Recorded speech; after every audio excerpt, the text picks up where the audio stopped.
Tulisan ini lahir pada tahun 2019 dengan judul 7 Likur Menyapa. Sesak menjebak dada perantau, berbisik dengan tangis haru. Tak sempat aku bergurau tentang Ramadan yang pilu. Ya, terlalu dini untuk menjadi anak perantauan. Belasan tahun adalah makna perantauan yang prematur. Kini terpaksa sang gadis manja merubah diri dengan mandiri, tanpa buayan manja seorang ibu dan tentunya tanpa dikasihi. Usia memaksa Salwa menuntut ilmu di tanah orang, mengadu nasib demi suksesnya dengan gelar sarjana yang melekat di ujung nama.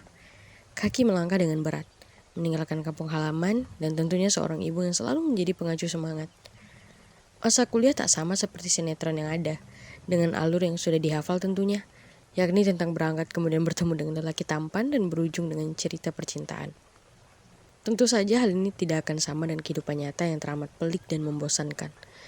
Alur manis seperti di atas ketika berubah dengan kenyataan yang ada, dengan alur cerita yang berbeda pula, yakni berangkat kemudian menunggu dosen hingga separuh jam. Kemudian barulah dikabari bahwa dosen tersebut tidak bisa hadir. Penantian yang hanya sia-sia belaka.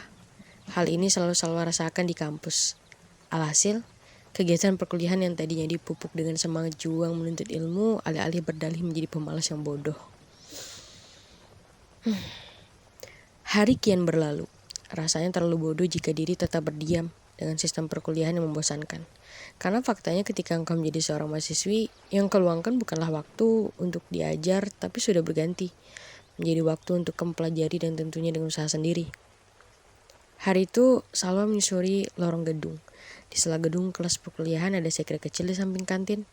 Iya, di sekre tersebutlah tempat himpunan mahasiswa jurusan nongkrong atau sekedar tidur siang sembari menunggu kabar dosen yang masuk atau bahkan sekedar menunggu kepastian masuknya kelas hari itu. Salwa berhenti di depan papan majalah dinding. Di papan tersebut ada informasi tentang open recruitment kepengurusan baru untuk himpunan mahasiswa di periode baru. Salwa mengambil selembar formulir di samping papan majalah dinding tersebut. Sepertinya ini akan menarik sembari menumbuhkan semangat kembali untuk perkuliahan. Tetapi, dengan risiko Salwa harus bisa menyeimbangkan antara perkuliahan dan organisasi. Gumamnya. Tentu saja hal ini akan menjadi tantangan baru. Ketimbang hanya menjadi kupu-kupu yakni kuliah pulang, lebih baik menjadi kura-kura yakni kuliah rapat. Begitu kira-kira slogan atau kalimat iklan yang sering disiarkan oleh kakak tingkat di kampus. 4 hari kemudian, pasca mengambil selembaran formulir tersebut, Salwa telah resmi menjadi bagian pengurus himpunan mahasiswa di jurusan. Rapat perdana pun telah dilaksanakan pasca pelantikan berlangsung. Kali ini ternyata benar, menjadi bagian organisasi kampus sangat menyita waktu dan tentunya uang. Karena organisasi kampus bukanlah organisasi yang menghasilkan uang, karena sifatnya non-profit. Segudang kegiatan aktivitas sampai acara lainnya telah tersusun sedemikian rupa untuk agenda setahun ke depan, atau disebut dengan rancangan program kerja biasanya. Kesibukan telah dimulai. Perlahan satu demi satu rangkaian acara telah berguguran dilaksanakan. Gadis manja ini pun seiring perjalanan waktu, terkulai lemah dengan tubuh yang tak kuat lagi menahan diri untuk terus bergadang setiap malam, mikirkan program kerja dan tugas kuliah tentunya. Bahkan kesibukan ini juga menyita waktu hubungan Salwa dengan ibunya yang ada di rumah. Setiap kali ibu menelepon, Salwa selalu beralasan bahwa anak manja ini sedang sibuk. Alhasil setiap menelepon hanya memakan waktu berapa belasan menit saja. Serangkaian acara dan kegiatan sudah dimulai berkurang. Tetapi kesibukan lainnya masih terus berlangsung. Lupa akan kesibukan diri, kini Salwa telah menjadi gadis yang mandiri yang mampu menempa diri sendiri. Tanpa sandaran berlebihan kepada ibu yang selalu mengasihi.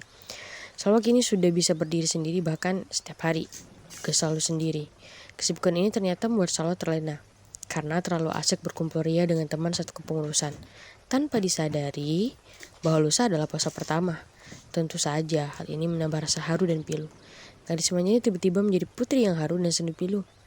Hal ini dikarenakan untuk pertama kalinya gadis ini harus menjalankan puasa pertama sendirian di rantauan orang tentunya. Ya, kali ini Salwa benar-benar sendu. Bukan tentang sahur dan berbuka yang akan sendiri, tapi juga tentang kebiasaan yang tak lagi bisa Salwa ikuti. Karena jarak yang jauh membuat dirinya mengurungkan niat untuk melaksanakan adat yang sudah menjadi kebudayaan di tanah Melayu. Seperti biasanya. Sehari menyambut bulan Ramadan, biasanya di kampung halaman Salwa ada tradisi yang sudah menjadi kebiasaan setiap tahunnya, yakni mandi belimau.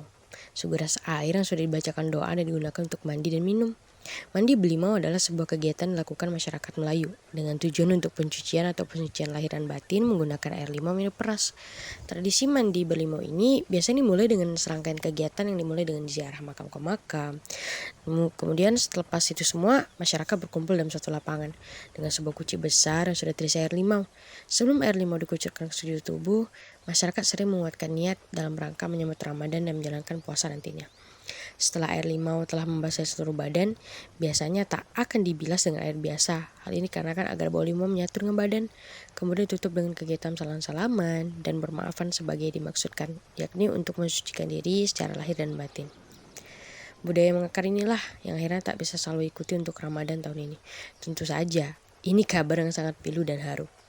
Salwa harus kembali menjadi gadis yang super sendiri di sela-sela kesibukannya. Ya, kesibukan organisasi yang sudah hampir di ujung kepengurusan. Selain sahur yang harus disiapkan sendiri, begitu pula dengan menu berbuka yang harus disajikan sendiri dan untuk diri sendiri. Karena Salwa tinggal di kos kecil hanya bersendirian. Puasa demi puasa terus berlalu dan dengan lewat juga dengan cepat. Salwa masih bergemul dengan segudang kesibukan yang ada di kampus. Untuk Ramadan kali ini sepertinya memang harus Salwa lalui dengan hati yang ikhlas dan kuat tentunya. Tak hanya sebatas pilu tak ikut mandi Belimau, tapi ada hal lain yang jauh hari lebih menyapa-nyapa atau telah menyapa-nyapa diri, mengajak untuk kembali pada tanah kelahiran. Apalah daya, kesibukan masih saja menghantui dalam seminggu-minggu ujian akhir semester yang masih membayangi diri.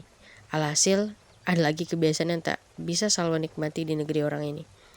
Malam ini, suara-suara gemuruh salawat pasca tarawih terus berkumandang. Lantunan lagu-lagu menyambut bulan Syawal telah terdengar dengan syahdu.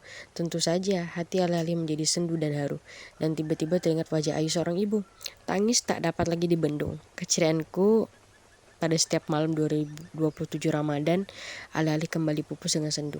Ada perayaan malam yang sangat Salwa tunggu sebenarnya di penghujung perginya Ramadan, yakni malam 7 likur, yaitu malam yang biasanya juga sering disebut dengan 7 liko di kampungku.